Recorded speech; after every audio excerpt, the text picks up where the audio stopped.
বুলবুলিয়ার তোতা ময়না কত নামে ডাকি তোরে বুলবুলিয়া তোতা ময়না কত নামে ডাকি শিকল কেটে চলে গেলে চিন্তা করতে থাকে, অন্যায়ের জন্য মালিকের কাছে ক্ষমা চাইতে থাকে, কারণ এই রাত্রের অনেক গুরুত্ব। গান শুনলাম ভাবুক কবি বিজয় সরকারের একটি গান, আমার পোষা পাখি উড়ে যাবে সজনী আমি ভাবি নাই আগে। এই পৃথিবীর মধ্যে প্রত্যেকটা মানুষেরই কিছু না কিছু হারানোর যন্ত্রণা থাকে, বেদনা থাকে। প্রত্যেকটা মানুষই কিছু না কিছু হারিয়েছে। দুনিয়াতে অনেক কিছু হারিয়ে গেলেও এমন কিছু জিনিস থাকে যে জিনিসগুলো হারিয়ে গেলে আর ফিরে পাওয়া সম্ভব না, সেখানে অনুতপ্ত হওয়া ছাড়া আর কিছুই থাকে না। একটা গান হঠাৎ করে মনে হইল, এই গানটা শুনে আমাদের নেত্রকোনা বাঁশচাপড়ার রশিদ উদ্দিন সাহেব, যিনি মালজোড়া গান সৃষ্টি করেছেন সর্বপ্রথম, আব্দুল করিম সাহেব, উকিল মুন্সি সাহেব, ওনাদের উস্তাদ যিনি। কষ্ট হইতেছে বাবা? আচ্ছা, অনুমতি নিয়ে 2 মিনিট একটু কথা বলি বাবা। সারা রাত্র তো কথা বলি নাই, একটু 2 মিনিট সময় আমাকে একটু দেন, আপনাদের কাছে ভিক্ষা চাইতেছি। রশিদ উদ্দিন সাহেব নেত্রকোনা বাঁশচাপড়া থেকে ময়মনসিংহ গৌরীপুর রাজবাড়িতে তার একটা অনুষ্ঠান ছিল। অনেক বছর আগের কথা, প্রায় 100 বছরের উপরে হবে। ওনার যে জীবনী লেখা হয়েছে, ফিলোসফি লেখা হয়েছে, ওনার যে বইয়ের মধ্যে কিছু লেখা আছে, ওনার একটা গানের বই বের হয়েছে। তো ওই বইয়ের মধ্যেই কথাগুলো লেখা। আমি একদিন ওনার দরবারে যাওয়ার পর একটা বই আমাকে উপহার দেয়, ওই বইয়ের মধ্যে এই কথাগুলো পেয়েছি। যখন উনি গৌরীপুর গান করতে যান রাজবাড়িতে, ওনার সাথে ওনার বিপক্ষে, ওনাকে ঠকানোর জন্য, ওনাকে হারানোর জন্য ওনার বিপরীতে প্রায় 18 জন শিল্পী ছিল। উনি তত্ত্ববিদ্যা সম্বন্ধে খুব ভালো জানতেন আর কি। হঠাৎ করে 3 দিন পর্যন্ত গান চলে। আগে কিন্তু একদিন গান হইতো, পালা গান, যদি তর্ক বিতর্ক চলতে থাকতো পরের দিনেও গান হইতো, রাত্রেও গান হইতো, এরকম হইতো না বাবা? এটা আমি পাই নাই। তো ওইভাবে 3 দিন গান হওয়ার পর হঠাৎ করে একজন শিল্পী রশিদ উদ্দিন সাহেবকে এমন একটা প্রশ্ন করলো, যেই প্রশ্নের জবাব মঞ্চে দেওয়া উচিত না। আল্লাহ পাক অনেক কিছু সৃষ্টি করেছে। মাওলা আলীকে বলেছিল যে আমি তোমাকে 2 রকম এলেম শিক্ষা দিয়ে যাচ্ছি। এক রকম এলেম তুমি মানুষের সামনে প্রকাশ করতে পারবা, আরেক রকম এলেম তুমি মানুষের সামনে প্রকাশ করলে তোমার শিরুচ্ছেদ করা হবে। ঠিক তেমনি ভাবে কিছু কথা বাউলদের মধ্যে থাকে। বাউল যারা, আমরা বাবা বাউলের নাম বিক্রি করে খাই, আমরা বাউল না। নাম বিক্রি করে খাওয়াই এক বিষয়, আর বাউল হওয়াই আরেক বিষয়। ওনাকে এমন একটা প্রশ্ন করলেন, যেই প্রশ্নের জবাব উনি দিতে ইচ্ছুক হইলেন না। তখন দর্শক শ্রোতা, যখন আমরা পালা গান করি, একজন পাশের শিল্পী যখন প্রশ্ন করে, আমরা কিন্তু চেষ্টা করি নিজে জিতার জন্য, করি না এটা? আপনাদের এই মঞ্চে কিন্তু আমি পালা গান করে গেছি, মনে আছে আপনাদের? আচ্ছা, প্রশ্নে তর্ক বিতর্ক করতে যায়, কে বড় হবে সেই চিন্তা কিন্তু মাথায় থাকে। দর্শক বলতেছে, আপনি যদি এই প্রশ্নের জবাব না দেন, 3 দিন পর্যন্ত যে আপনি গান করলেন, আপনার স্বীকার করতে হবে আপনি হেরে গেছেন। যখন এই কথা বলল, তখন উনি বললেন, আমি জবাব দিতে পারি একটা শর্তে। কি শর্ত? আমি এই প্রশ্নের জবাব মানে উত্তর দেওয়ার পর আমি যদি অসুস্থ হয়ে যাই, তবে আমাকে এই কাজ করলে আমি সুস্থ হয়ে যাব। কি কাজ? রশিদ উদ্দিন সাহেব ওনার সাথে যে সহযোগী সহযোদ্ধা যারা ছিল তাদেরকে বলল, আমি যদি এই জবাব দিয়ে বেহুশ হয়ে যাই, আমাকে একটা দম দিয়ে একটা ঘটির মধ্যে থেকে, পুকুর থেকে এক ঘটি পানি আই না আমার চোখে মুখে ছিটায় দিলে আমি সুস্থ হয়ে যাব ইনশাআল্লাহ। যখন প্রশ্নের জবাব দিল, প্রশ্নের জবাব দিতে দেরি হয়েছে, উনি বেহুশ হইতে দেরি হয় নাই, উনি মঞ্চে পড়ে গেছে। সঙ্গে সঙ্গে ওনার সহচরীরা পুকুরের পার যাওয়ার পর এক ঘটি পানি আইনা যখন তার মুখে ছিটায় দিল, তখন সে সুস্থ হয়ে যায়। নেত্রকোনা থেকে 22 চাপড়া থেকে গৌরীপুর অনেক দূরের রাস্তা, তখন গাড়ি চলতো না বাবা, চিঠির জামানা ছিল, হাইটা যাইতে হইতো। তখন তার বাড়ি থেকে খবর গেল, অনেকক্ষণ পর গান শুরু হয়ে গেছে, গান গাইতেছে, বাড়ি থেকে খবর আসলো রশিদউদ্দিন সাহেবের একমাত্র ছেলে, বড় ছেলে, সে পানিতে পড়ে পুকুরের মধ্যে মারা গেছে এবং লাশটা ভেসে উঠছে। যখন সে এটা শুনতে পারলো, তখন তো আর গাড়ি নাই, কিভাবে আসবে? তখন তার সকল যন্ত্রপাতি নিয়ে সে হাইটাই রওনা করলো। আয়শা দেখে সকালবেলা তার বাড়িতে উঠানের সামনে যেই কলিজার ধন, যেই সন্তান বাড়িতে আসার সঙ্গে সঙ্গে বলতো, বাবা আমার জন্য কি নিয়ে আসছো, আমার জন্য কি নিয়ে আসছো, আমার জন্য কি এটা নিয়ে আসছো কিনা। যার বাবা আছে, যার মা আছে, সেই কেবল বোঝে। আমি যখন এই মঞ্চে বসি তখন দেখি আমার সাথে যে ছেলেটা অক্টোপেড বাজায়, নাম হলো রাজীব, ও একটা ছোট পুতুল কিনে নিয়ে আসছে, ওর একটা মেয়ে আছে, এই মেয়ের জন্য। বাবা আছে বিধায় কিন্তু পুতুলটা কিনে ফেলছে। যদি কারো বাবা এখানে না থাকতো তাহলে সে কিন্তু বুঝতে পারতো না যে আসলে বাবা না থাকলে কেমন লাগে। ওই যে খাটিয়ার উপরে ছেলেটাকে শোয় রাখছে, সাধক যারা, বাউল যারা, তারা কিন্তু আমাদের মতো সাধারণ মানুষের মতো কান্না করে না, তারা সুরের মধ্যে তাদের আবেগ প্রকাশ করে। ছেলেটা শুয়ে আছে আর বাবা সুরে সুরে বলতেছে, শুয়া চান পাখি রে আমার, শুয়া চান পাখি,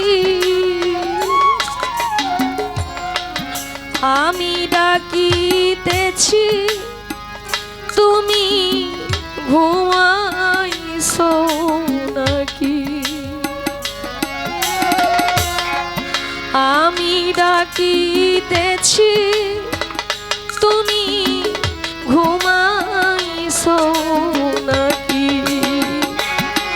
শুয়া চান পাখি রে আমার, শুয়া চান পাখি,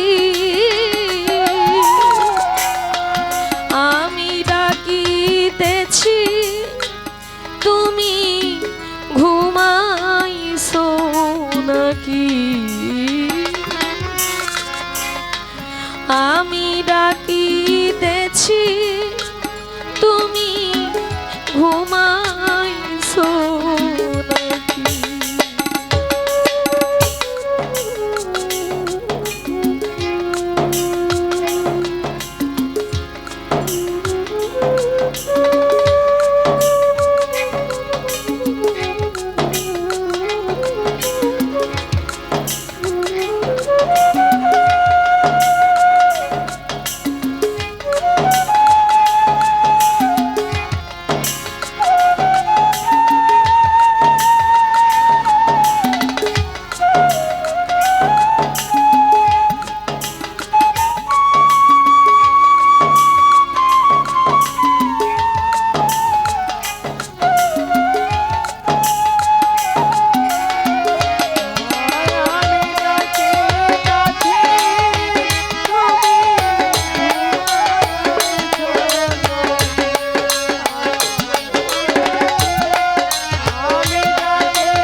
তুমি আমি জনম ভর ছিলাম মাখামাখি,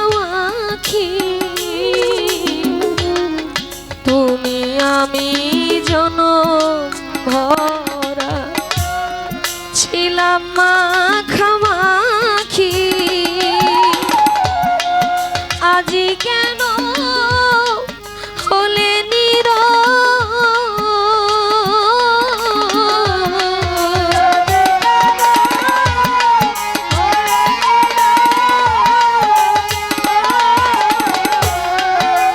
আজি কেন হইলা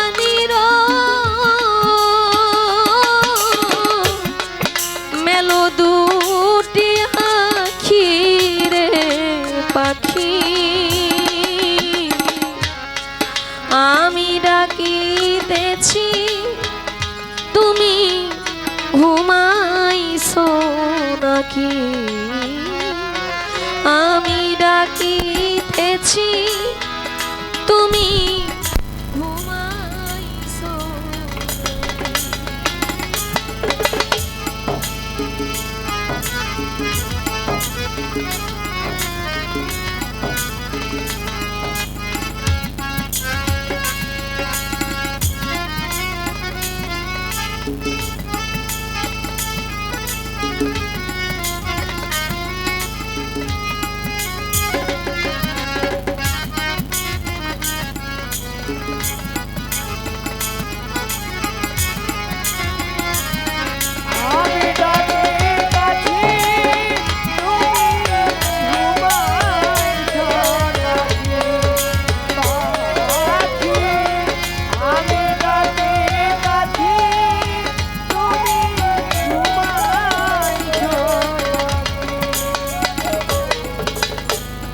বুলবুলি আর তোতা ময়না কত নামে ডাকি তোরে, বুলবুলি আর তোতা ময়না কত নামে ডাকি, শিকল কেটে চলে গেলে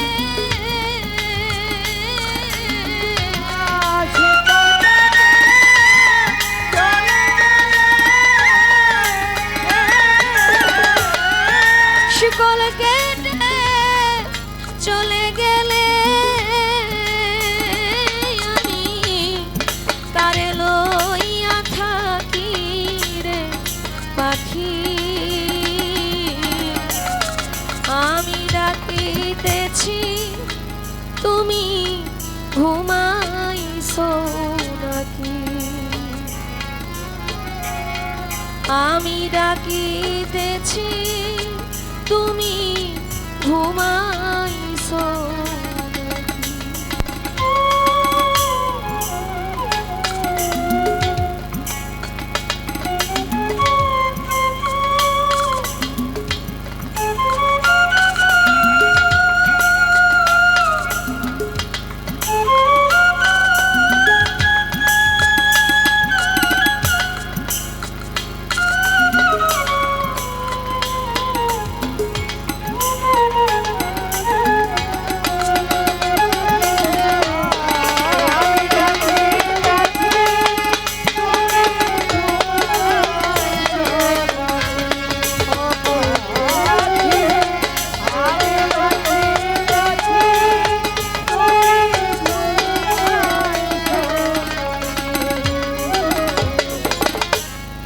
তোমার আমার এই পিড়ি চন্দ্র সূর্য সাক্ষী, তোমার আমার এই পিড়ি চন্দ্র সূর্য সাক্ষী, হঠাৎ করে চলে গেলে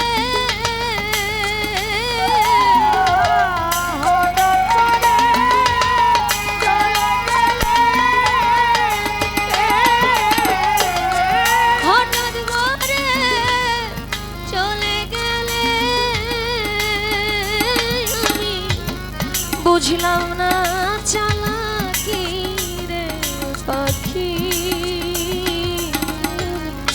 আমি ডাকিতেছি তুমি ঘুমাইছো নাকি, আমি ডাকিতেছি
জোড়ায় এই পিড়ি সবই দেখলাম ফাঁকি, বিশ্বজোড়ায় পিড়ি সবই দেখলাম ফাঁকি। বাউল কবি রশিদ বলে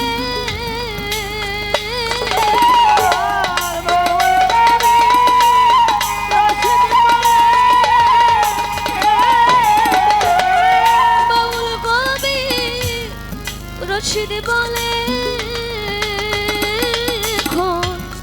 ভাবলেই বা হবে কি রে পাখি,